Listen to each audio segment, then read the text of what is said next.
Here, there be elk.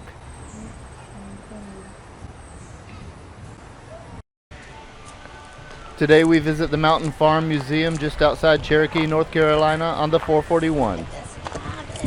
Look at this cabin. But first, let's talk about these elk. Keep feedback at all time and they're in motion, and you have to be in motion, and it's really easy to get stupid around wildlife. Like, you just are so excited to see it. But They are the largest animal in this national park at up to 700 pounds and 5 feet at the shoulder. And they invade the mountain farm on the regular. They were hunted to extinction in the mid-1800s.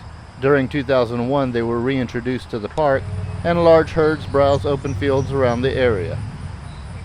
They regularly raid the mountain farm, which is an issue as people get closer than they should, which is dangerous, and the rangers have to constantly chase them away, most of the time with minimal success.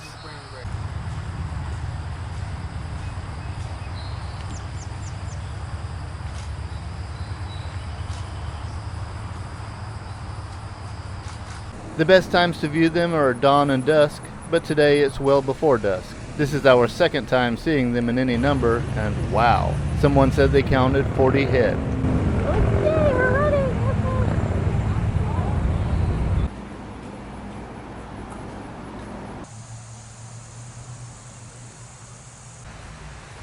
Yeah, these fences will not keep them out.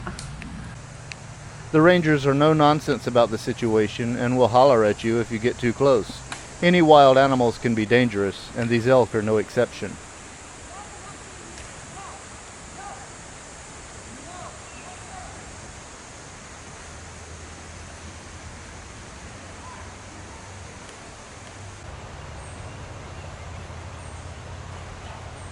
Oh, she's waving her yellow vest. They are not moving, really that interested in moving. Mostly they graze here and regard people with only mild curiosity. This land belongs to the elk, and they know this. It's actually quite hilarious. Like Stacy said, it's like Jurassic Park, barely contained.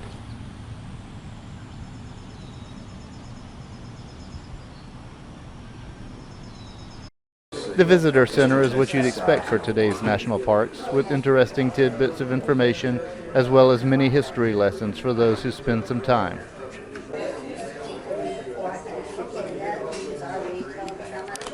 There's a company that their whole purpose is to sell pelts to the national parks for these Wow. displays. That's a business.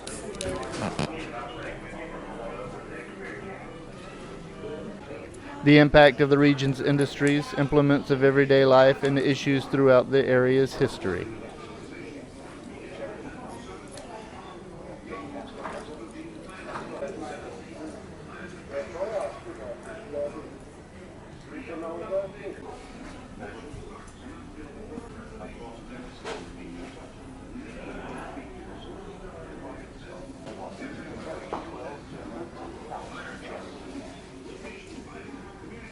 Conservative estimates indicate that at least 2,000 Cherokees died as a result of the attack.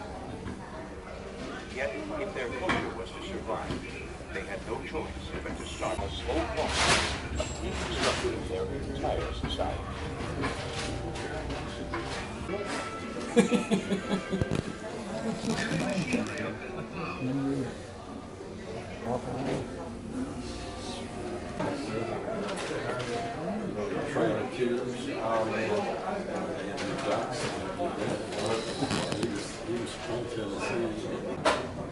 A good look at this pestilence that devastates the woodlands.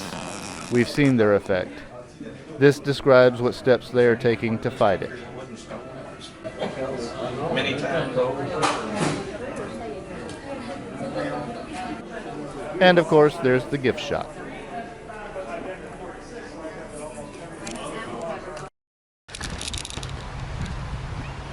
The mountain farm sits out behind the visitor center and right along the Oconaluftee River. There is a trail too. This is the family that actually lived in this farm that we're about to look at. Faces from the past who could not have foreseen their home become a national attraction over a century later.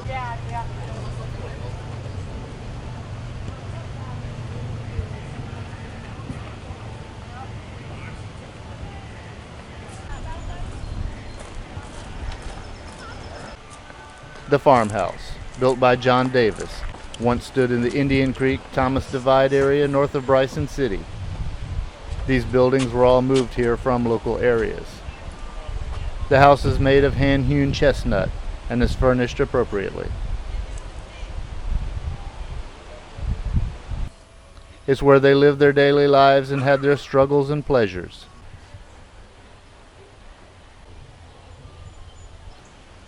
Pianos were important for people in the old days.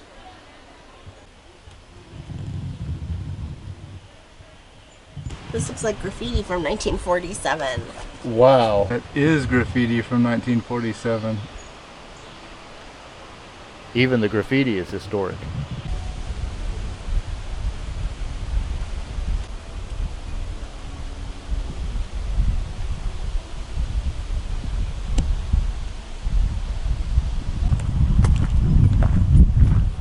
Life up in these mountain regions must have been peaceful and beautiful, but brutally hard, especially in the winter. I like heat, so I don't even want to imagine what a mountain winter is like in the 1800s. But these people did it. It seems a tenuous existence, as modern roads close up here at times. These people were hardier than I.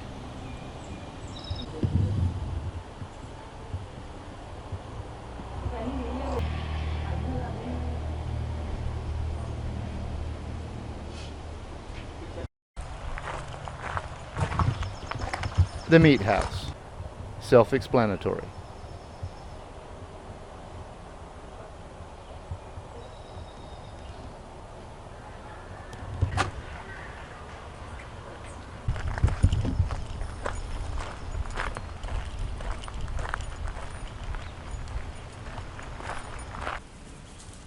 Chickens. Also self-explanatory, I believe.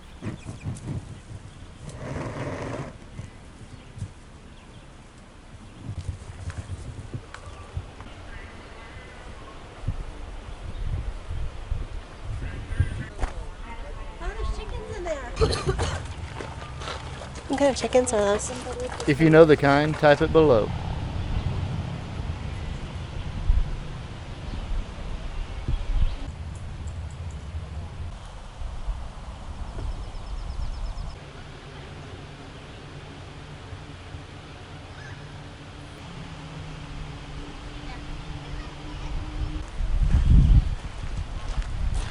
The apple house.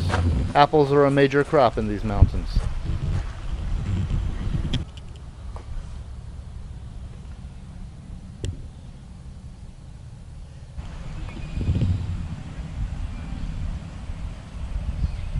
This is where they make syrup, sorghum specifically, which they operate along with other pieces during their festivals. Out across the way are the corn cribs. They actually grow heirloom vegetables on this land. There are a lot of activities that go on here. The hickory king corn they grow is a feedstock which is dried out and used for cornmeal and animal feed.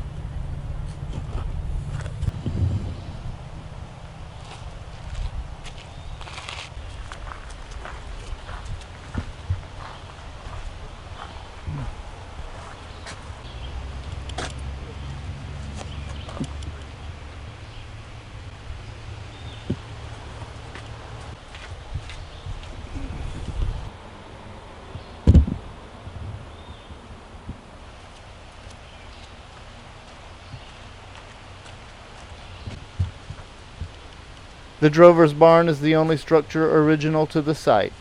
It comes from the Oconaluftee Turnpike era when people would pay a toll to cross over the mountain. The barn was where they would keep the animals in one of the stalls overnight before beginning the next leg of their journey on toward Knoxville or wherever they were going.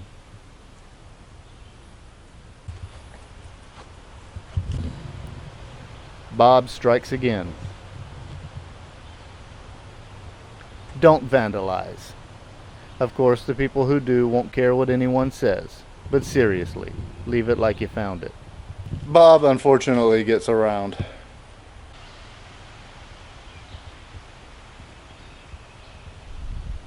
This museum, being part of the National Park Service, mirrors Jimmy Carter's boyhood farm in many respects, from the festivals to the relics.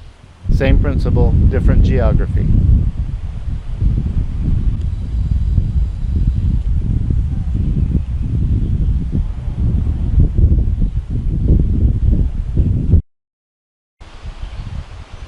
There have been archaeological digs here revealing the Cherokee worked this land in eras past, and there is a trail from the farm along the river down to Cherokee.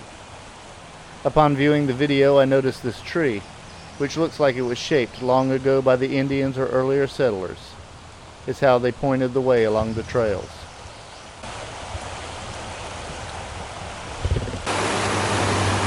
There were several Cherokee settlements along this river, and there are waysides that share some of their traditions.